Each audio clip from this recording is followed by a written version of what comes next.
morning, friends. Welcome to another edition of Black Dragon Biker News Network. Biker News you can trust.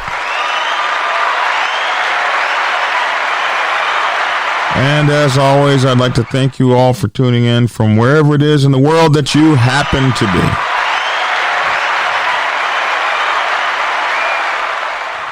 Interesting day today. Prince Philip died at 99 years old.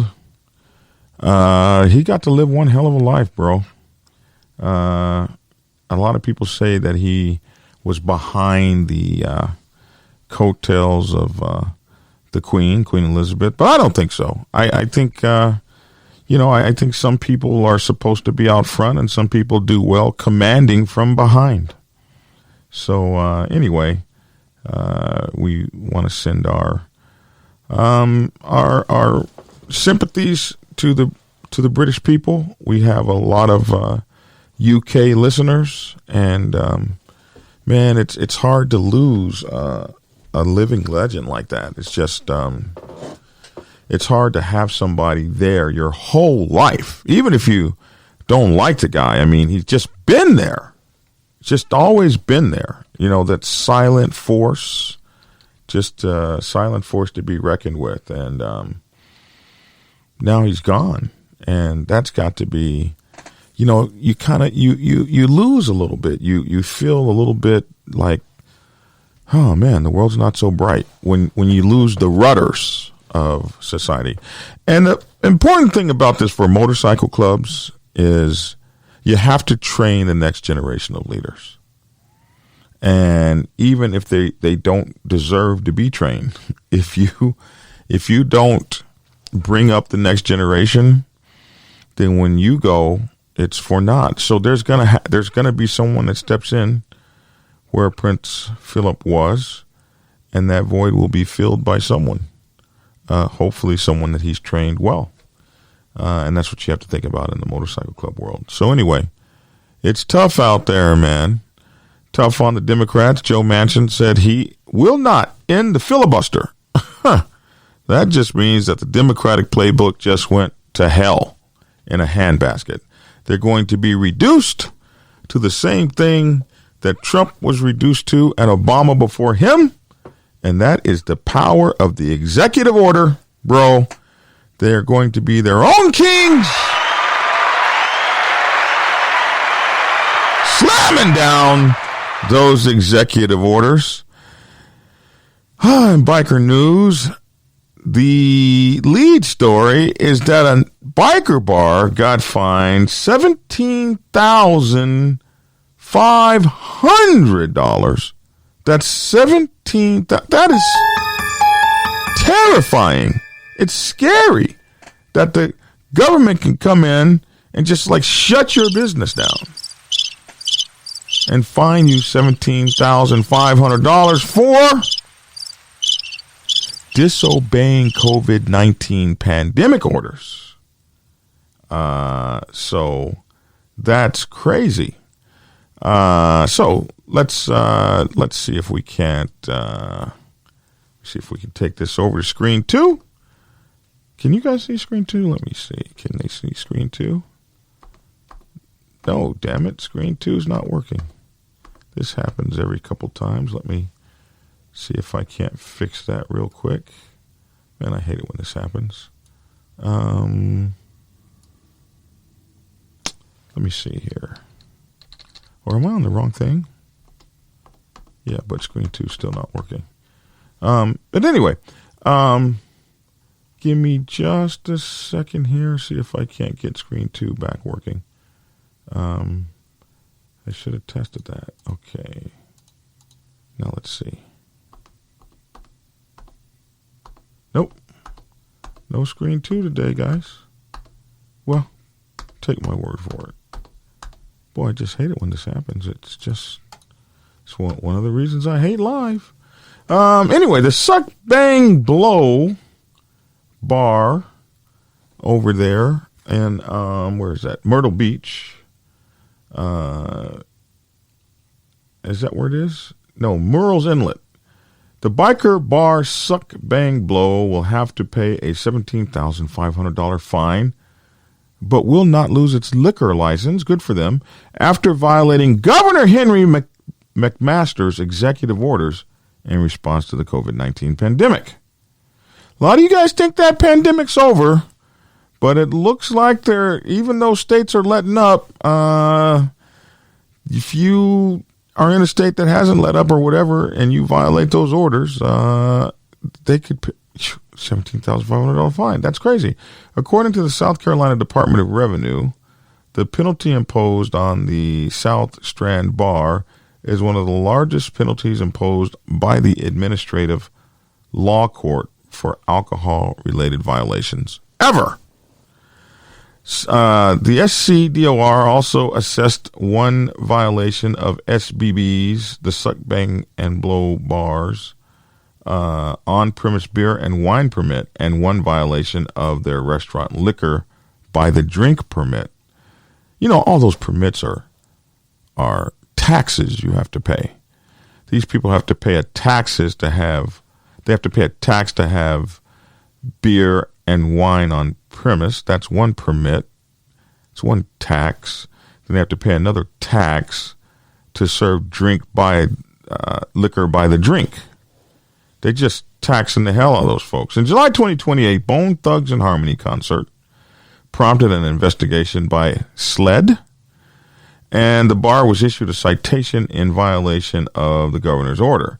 In August 2020, the SCDOR got involved and sought to revoke the SBB's permit and license. A legal notice previously sent to SBB said SBB's flagrant disregard for the law and for the health, safety, and welfare of the citizens of Horry County and the state of South Carolina justifies a permanent revocation of its liquor license and beer and wine permits. So they were pretty pissed off about it. And luckily, they've decided to only fine them $17,500. It's interesting because I remember we've covered this guy before. I think this is the second time he's been in this trouble. And I remember him saying, we can barely afford to make it. So we're going to just open anyway, and the hell with you. Or something like that. And, maybe he made some money when he opened. But with a $17,500 fine, any money that you made probably is gone. So, man, that sucks for those guys. This COVID-19 thing has been really tough on people and tough on businesses. So, man, that's absolutely crazy. But anyway, we hope for better days for them folks over there. We hope that things get better. We over here on screen 2, let me say hello to all my good people. Mike Ball, good to see you up and at it this morning, Mike. Wow, good to see you up and at it this morning. Mike Ball just lost his leg in a motorcycle wreck, and he's fighting hard to get on his bike as fast as he can. We've got Dinah Rider 91, Lissa Lay, the Marine 68's here today. Good to see you, man. Farm Boys here today. Michael Hips, Jeremiah Theasin down there in Houston, Texas, I believe. David Driver, Sven over in the Black Forest in Germany. Good to have you here. Hellfighter Steve Hill. Good to have you, Hellfighters. Papa Renegade, just all the great people. It's good to see you all this morning. Mike Ball says, I'm better and better each and every day. It seems to be going slowly, but in reality, it was a month only as of yesterday since the accident. So, yeah, really, it hasn't been that long, Mike. Hang in there and fight the good fight, man. And Sven says he tips his hat to you. And, I think Mike's been very courageous through this all. Aren't you supposed to be interviewed on Moto Grupo's page here in a couple days or something? Can't wait to see that. Let's see. Much respect, says Papa Renegade. Lola De Leon. Oh, here we go. The Democrats are exploiting the bikers now over COVID. They have zero regard for American values. Wow. Well, Joe Manchin said he wasn't going to get rid of the filibuster. So there you have it. Maybe some folks will have to get along. Damn, I can't believe it. Black Dragon is early. Sven? C. Ruger? Man, I'm not worried about you today, man. You're not fixed to rain on my parade. It's not at all up in Canada, says Steph Corvert. What is not in Canada? I need to go back and look up there. They make that in one day. They never followed the rules last year. They make that money in one day, and they never followed the rules last year. So that 17,000 ain't gonna hurt them, is what you're saying. Well, if that's the case, then it was a slap on the wrist, and they still made money. David Driver says, great to hear things are getting better with Mike Ball. Still praying for you, brother. Keep the positivity up. You have had a better attitude than about anyone that I know would have had after undergoing such life-altering changes. But, hopefully my bro is doing much better and is accepting what his fate will be and figuring out how to move forward. But anyway, check it out. We got Reaper, president of the Italy Rough Riders family. It's a lifestyle with those guys. So it's good to have you over from Italy. Ciao? What do you guys say over there? How do you say hello? Si vous plaît? I need an Italian word. Grazie for being on. Thank you. Appreciate you. Good stuff here, man. So back to the news. What are we looking at this morning? Proposed new helmet law rankles riders. You guys know that we talked about that for a couple days. The new helmet law that's going to cause people to have to put the safety stickers on their helmet, and they're not going to be able to sell. It always tries to steal my thing. They're not going to be able to steal to sell helmets over there in Alabama that don't have this marking on it. But that's going to really suck. It's a new proposed law in Alabama, and bikers are not happy about this legislation because they feel like it's going to make the price of everything go up, and it is. I mean, to buy that helmet, now the helmet has to have the stickers on it, and they can't even sell a helmet. So you can't even buy a helmet and put your own reflective materials on it.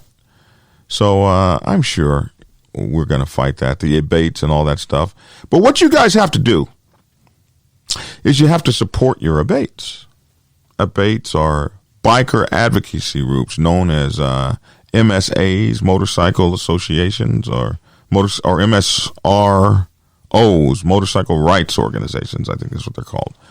And, we've only had like one abate guy on here, and we're going to have some more. And as a matter of fact, we're going to be interviewing Popeye from Texas Biker Radio. Hopefully, maybe I'll get him interviewed today, and we can have it tomorrow or something like that. I'm trying to interview him sometime within the next few days. And he's big into motorcycle advocacy over there in Texas. He's a bad boy over there, man. He ain't messing around.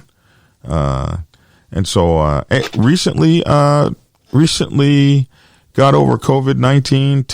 Tough cookie, that guy. So I can't wait to talk to him. But some of these bikers are not happy about this proposed new legislation. They go so far as to call it profiling because it targets bikers only.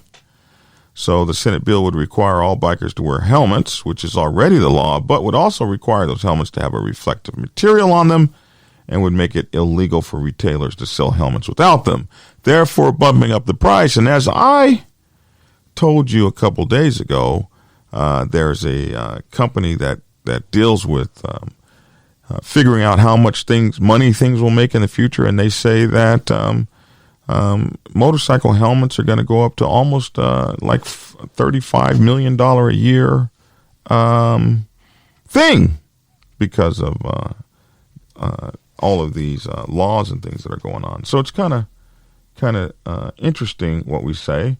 What happened to the dot safety stickers? I guess the dot safety stickers, my friend, were not enough.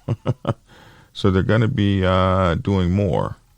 Let's see. Happy Friday, says someone. Shield, NWI Baca, another kind of advocacy group. Baca does advocacy for children. You know, we bikers are good people. I don't even know why we can't get the love we deserve.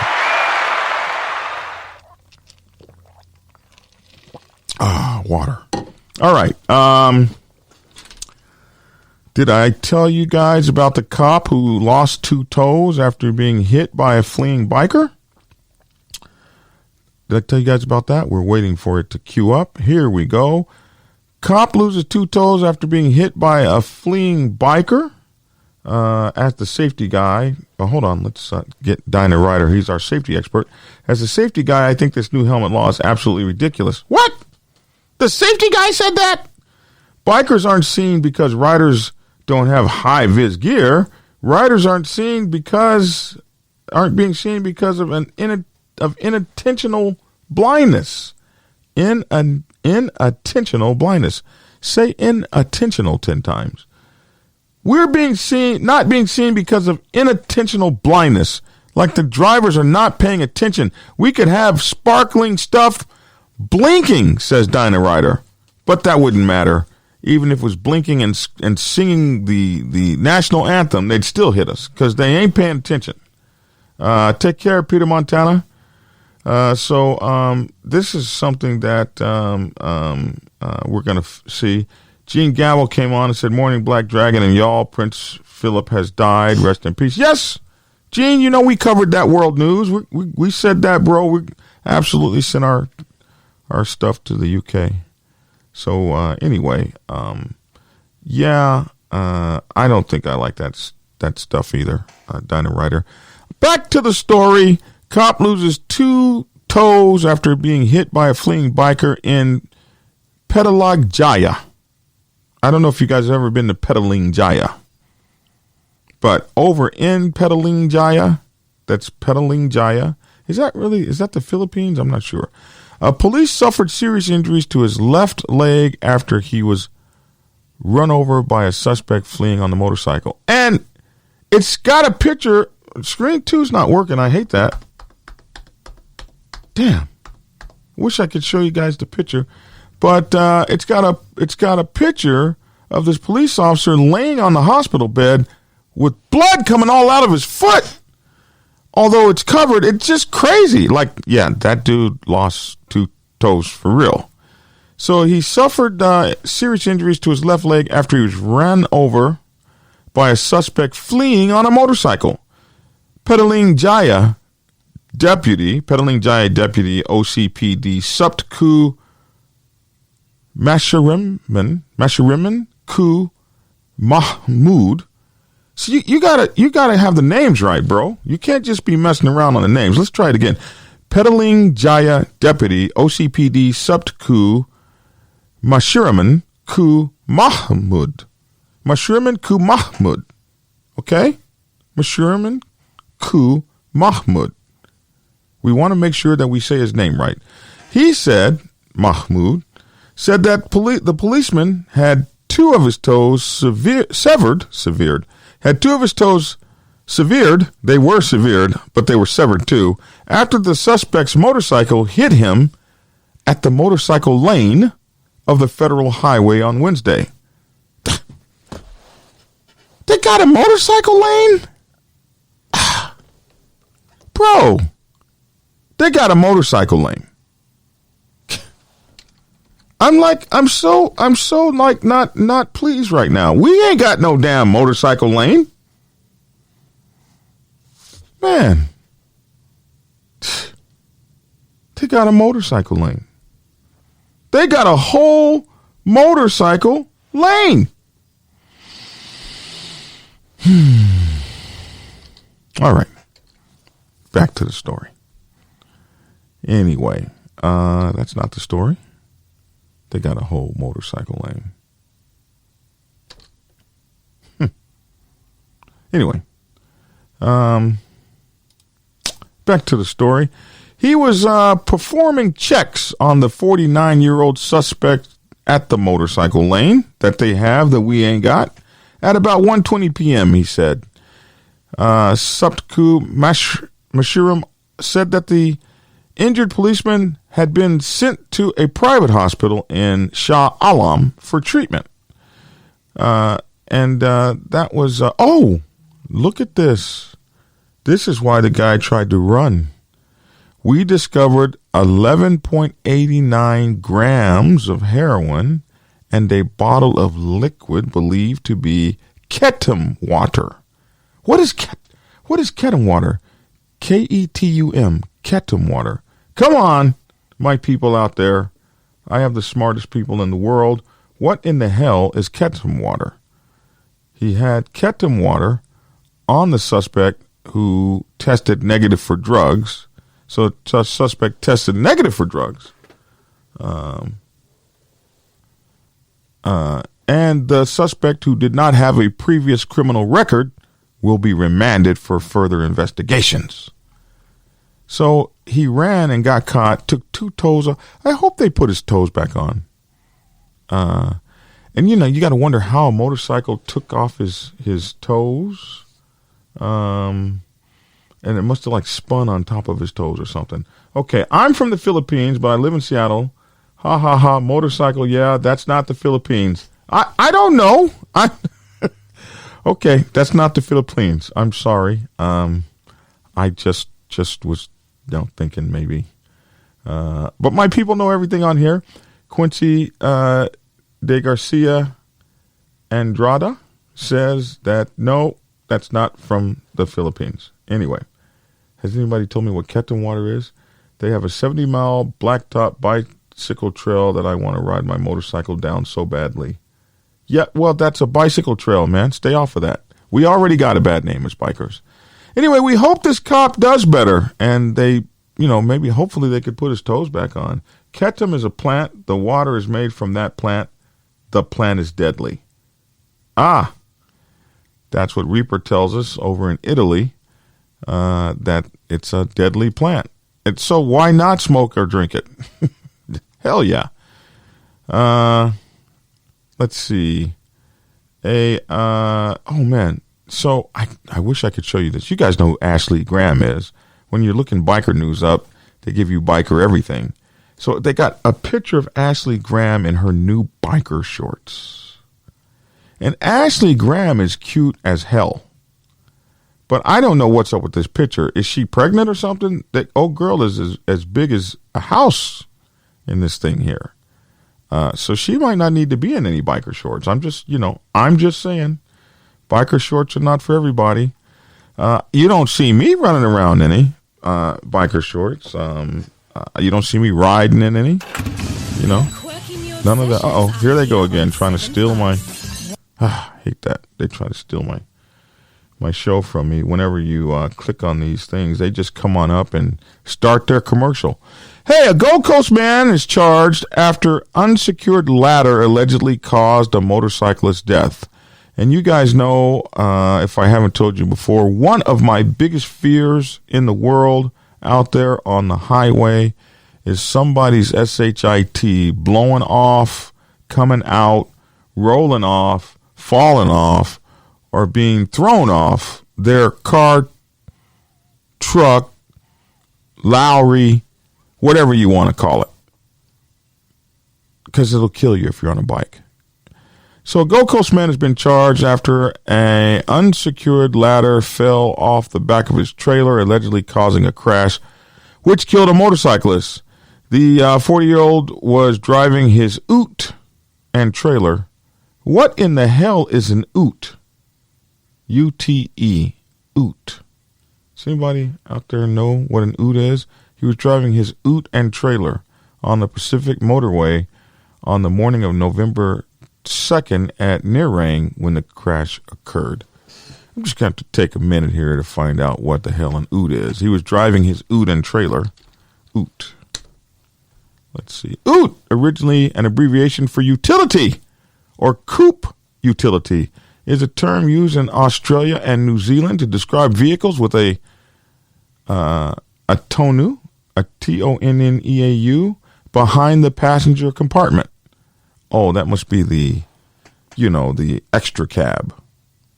They call it a T-O-N-N-E-A-U, tonneau, behind the passenger. Here we go. That guy over in Italy says it stands for utility. Oot is a truck, they say. Oot is a truck. Describes a vehicle with that thing behind it that can be driven with a regular driver's license. Traditionally, the term referred to vehicles built on a passenger car chassis. However, present-day usage of the term oot in Australia and New Zealand has been expanded to include any vehicle with an open cargo area at the rear, which would be called a pickup truck in other countries. The Australian oot was invented by Louis Bant, of course, in 1934, and as the coupe utility. Similarly, vehicles such as pickup trucks had been introduced from the United States, blah, blah, blah. So now we know he was driving a pickup truck with a trailer on it. The latter fell from his trailer into the path of a 53-year-old motorcyclist who was riding behind him. The rider tried to swerve to avoid the ladder, but was struck by another vehicle in the middle of that swerve. It just went from booty to shit real fast. The motorcyclist was fatally injured and died at the scene. And they have pictures here that I can't show you that are on screen too, and it's just horrible. Go over to biker-liberty.com later this afternoon. You'll be able to see the pictures. The crash resulted in hours of heavy gridlock on the motorway that morning. The oot driver has been charged, as he should be, with 1 count of dangerous operation of a vehicle causing death.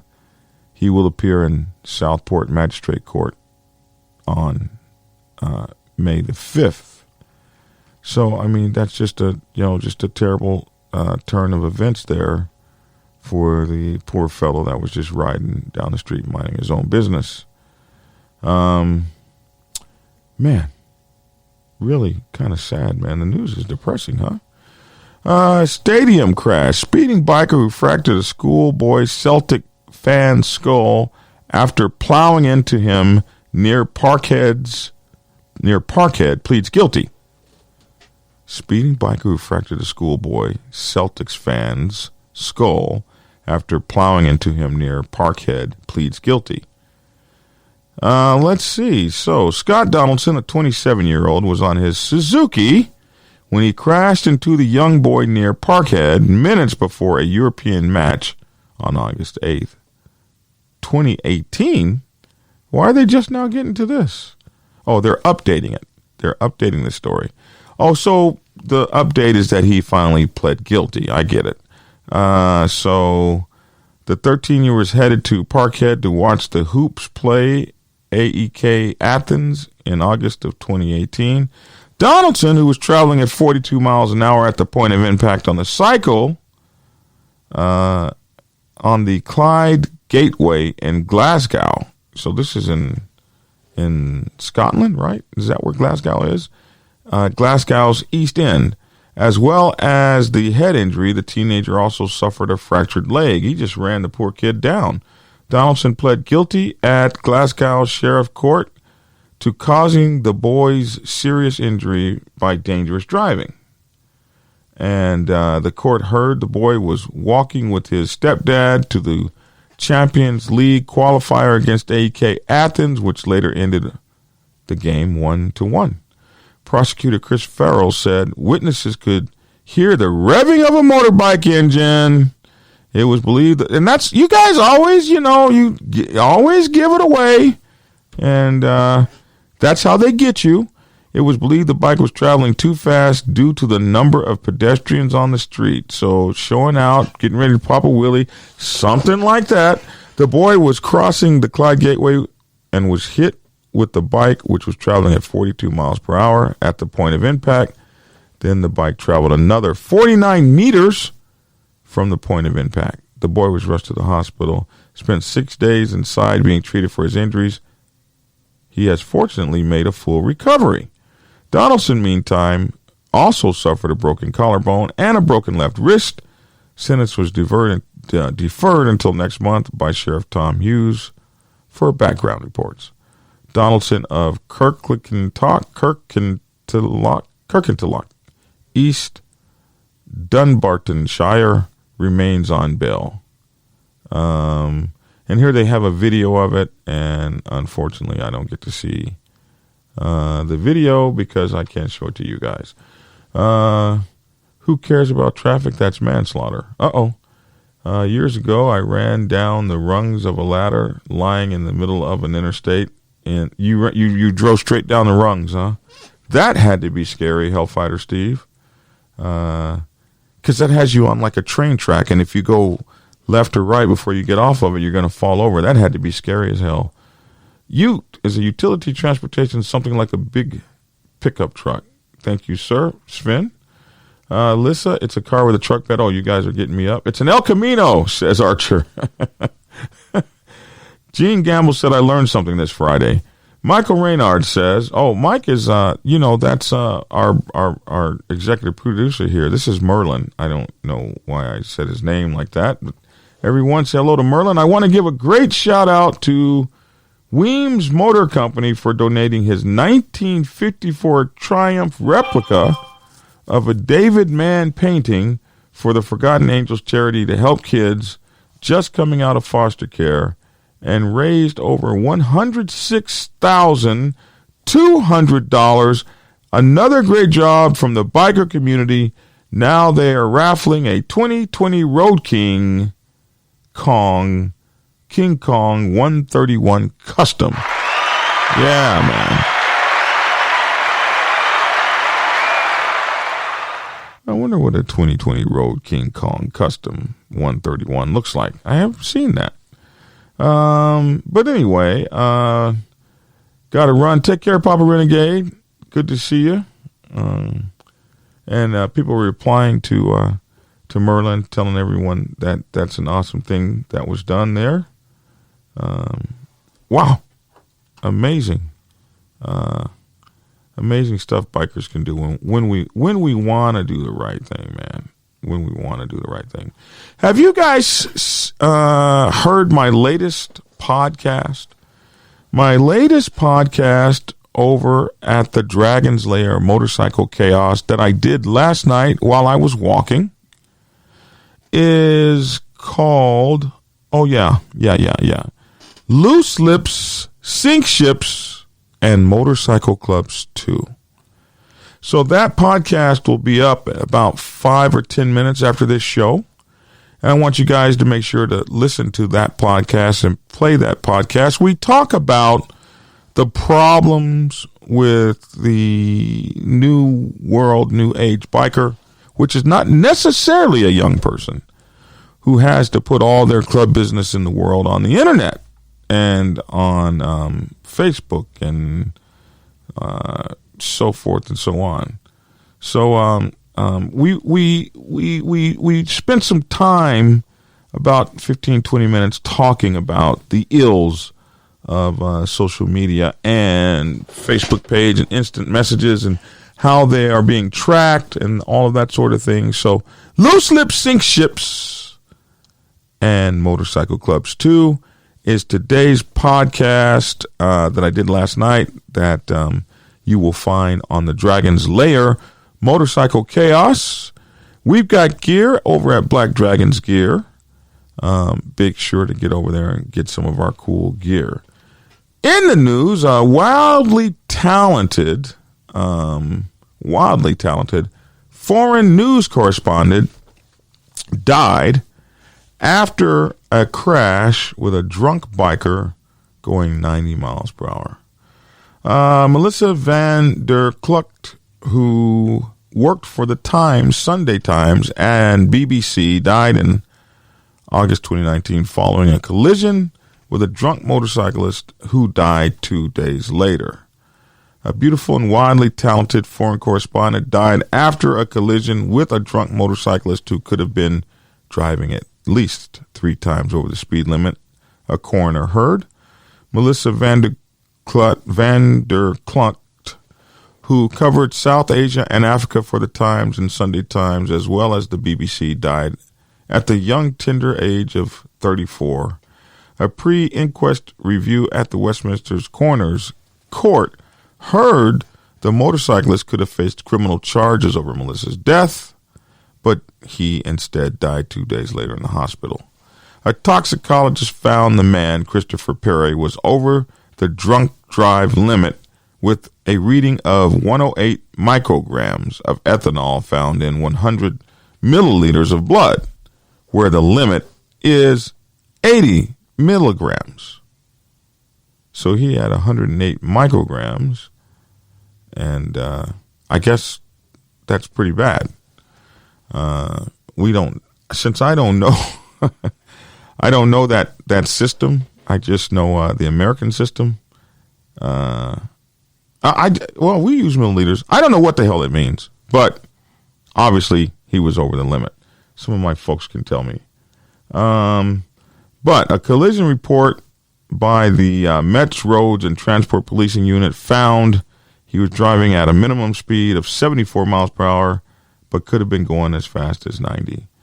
Anyway, this young lady was killed about a year ago maybe, and this is an update letting you know everything that happened. The hearing heard due to the motorcyclist's speed, they would not have been able to stop quickly enough to avoid hitting the broadcaster and journalist who started her career writing obituaries for the Times. His inquest will take place after Melissa's, a coroner said. So they're still going to try the guy, kind of. And this is just such a sad story. Anyway, she was a beautiful young lady and a hard-working journalist. Being a journalist myself, I feel for her and hope that her family finds peace and that sort of thing. Really kind of sad. Oh, my goodness. Can we get some good news? We got some good news from Merlin. Let's go back and read that good news again. I want to give a great shout out to Weems Motor Company for donating his 1954 Triumph replica of a David Mann painting for the Forgotten Angels charity to help kids just coming out of foster care. Raised over $106,200. Another great job from the biker community. Now they're raffling off a 2020 King Kong 131 custom motorcycle. Boy, much better story. Black Dragon, can I get your address to send you something? It's something I'm carving. Yes, absolutely. The address here is Bunch Media Group. That's Bunch Media Group, B-U-N-C-H, Media Group, LLC. And the address is Post Office Box 931792, Norcross, Georgia, Norcross, Georgia, 30003. That's me. All right, folks. I think that it's 8 o'clock, a few minutes after 8. I think we've done a good job of biker news today. Wouldn't you say? So I'm back on my, as you guys may have noticed, I'm back on my, what made me famous, which is the protocol videos and my podcasts. And today's podcast, this is the news podcast, but today's podcast is going to be Loose Lips, Sink Ships, and Motorcycle Clubs 2. Make sure to check that out on the Dragon's Lair, Motorcycle Chaos. Also, bikerliberty.com, my online news magazine. We've got gear at blackdragonsgear.com, and be sure to check us out on our Discord server. The instructions on how to get into the Discord server are located in the description section below, both here on Facebook, YouTube, and also on the podcast, The Dragon's Lair Motorcycle Chaos. If you guys have these issues that you need to talk to me, I spend a lot of time on the phone talking to you guys about issues from all sorts of motorcycle clubs all over the world. So if you want to call me and talk to me about it, it's absolutely cool. But it is something that you'll have to set up through my app, which is Clarity. Get yourself some clarity. Clarity.fm/black-dragon. Clarity.fm/black-dragon. I'll be more than happy to discuss that stuff with you. And I think I've covered it all. Black Dragon, did you see that WI just passed a lane filtering law to allow riders to pass between cars? No! That's in WI. Where the hell is WI? Is that Wisconsin? No, I didn't know that. Lane filtering is a cool thing. If you've never been able to lane filter and you live in WI, bro, lane filter. Somebody's got to teach you how to do it, though. You don't just be lane filtering. Somebody's got to show you how to lane filter in order for you to do it well.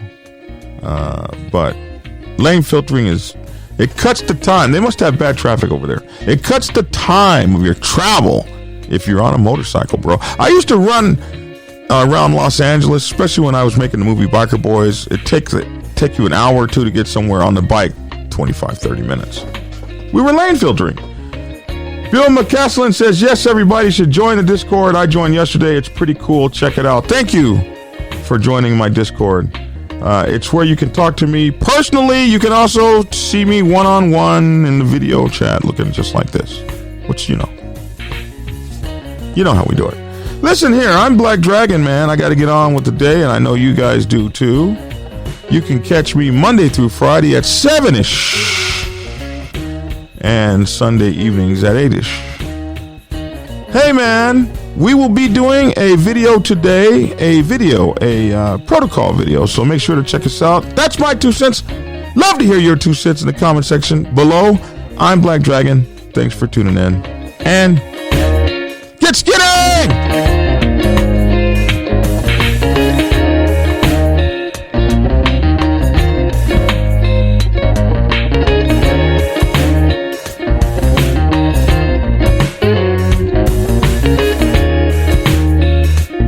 Rest in peace, Brother Iceberg.